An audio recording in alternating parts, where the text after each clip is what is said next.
DAP-K mawuok kaunti ma Kakamega oseyo kang mager jotelo machiegni kod jatend piny William Ruto moriwo seneta Manandi Samson Cherargei kachiel kod nyawadgi ma Uasin Gishu Jackson Mandago.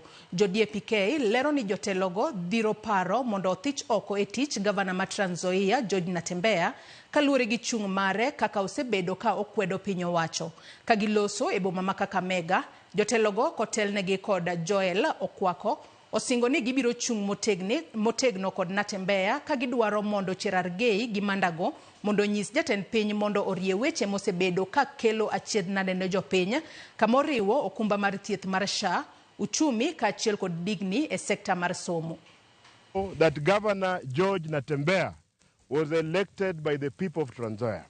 Yes. If Governor Natembeya is not working for the people of Trans Nzoia, they have the mandate to impeach him. Yes. But you as a senator, who has very many core values that you are supposed to be performing at the Senate, you have no business telling MCS to impeach Natembeya. Yes. Natembeya is our leader.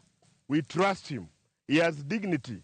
He is a man who is not a thief. He is a man who has a vision for Mlembe Nation. Yes. Natembeya has a voice. He is speaking what has not been spoken by other leaders for the last 25 years. We are standing with Natembeya. Na sisi tunaambia ule Senator Cherargei na yule Senator wa Nandi anaitwa Mandago. We have very strong issues ambazo yafaa wao wanaongelea. The government system has failed. Tell President William Ruto that SHA is not working. Tell him that CBC is not functioning. Tell them that the Kenyans are sleeping hungry because of the high taxes that they have impounded on the people. Wachana na maneno ya Natembeya. Natembeya is our leader. Moko kuom jodak ma Mount Elgon Sabao